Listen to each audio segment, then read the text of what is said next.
Olá, eu me chamo Jennifer Me chamo Maria Clara e esse é o Juridicast. Hoje vamos falar de um tema fundamental para entender a dinâmica do poder no Brasil. E como o Executivo e o Legislativo interagem na aprovação das medidas provisórias e desafios dessa relação. Será que há limites claros nessas divisões de poderes? E as nossas convidadas de hoje são a doutora Luna Mendes e a jornalista Wislane Garcia. Sejam bem-vindas ao Juridicast. Obrigada pelo convite, meninas. Muito bom estar aqui hoje com vocês. Doutora Luna, você poderia explicar de forma simples o que são as medidas provisórias e em que situações elas são usadas? Claro. Bom, as MPs, ou medidas provisórias, como elas são conhecidas, elas são uma ferramenta que ela tem a mesma força de uma lei, porém um caráter mais reduzido. Elas são adotadas pelo Presidente da República em caráter de urgência e relevância, claro, de acordo com a Constituição Federal. Elas são usadas para simplificar o processo legislativo, como no Poder Legislativo as decisões costumam demorar um pouco mais para serem tomadas. As MPs elas são uma forma mais simples, já que a partir do momento em que elas são ditadas pelo presidente, elas já começam a ter validade. Bom, e também na prática, o executivo frequentemente usa as medidas provisórias para avançar a agenda rapidamente, que acaba gerando uma tensão com o Congresso, que se vê pressionado a aprová-las sem muita discussão. Muitas vezes as medidas provisórias também são alteradas no Congresso e o seu uso recorrente é criticado como uma forma de driblar o processo legislativo regular. Jornalista, você acredita que o Legislativo tem força suficiente para contestar MPs? E quais são os principais obstáculos?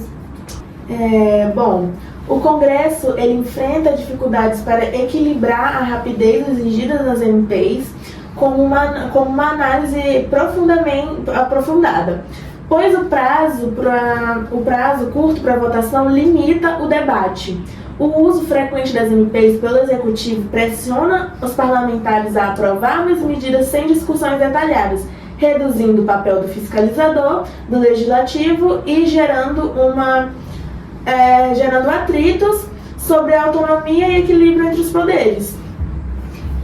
E ainda, a gente também pode destacar que acaba comprometendo também a separação dos poderes, já que o Congresso ele fica muito limitado a cumprir e analisar essas MPs do presidente, centralizando esse poder somente para ele. As decisões são tomadas só pelo presidente, porque o Congresso fica restrito a analisar essas MPs o tempo todo e não consegue criar as próprias leis e nem votar ou aprovar novos projetos.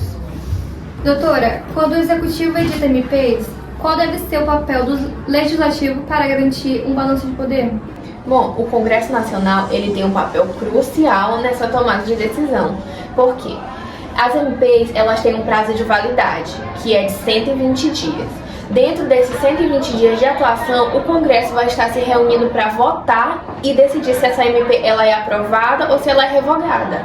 É claro que dentro desse processo eles podem alterar, modificar ou podem simplesmente deixar a MP perder a validade para que ela não possa mais ser adotada. Esse processo é o que garante que a democracia seja respeitada, para que a decisão possa ser tomada não unilateralmente pelo presidente, mas em conjunto com os deputados no Congresso. E para finalizar, vocês querem trazer alguma reflexão sobre a importância da sociedade civil e questionar o uso das MPs?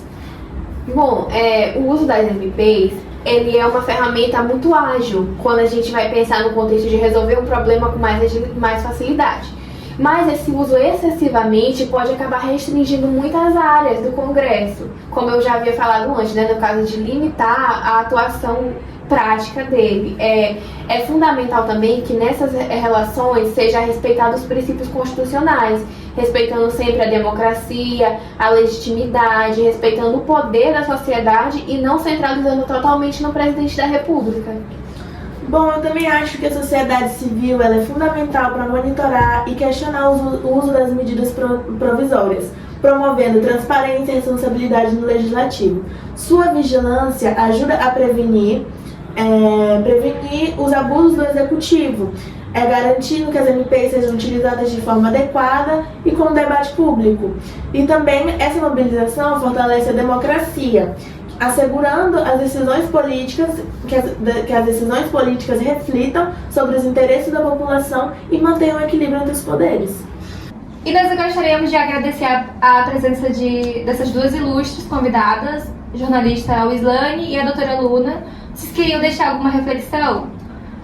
Na verdade, só agradeço mesmo, foi um convite muito especial de você estar aqui hoje e eu que agradeço.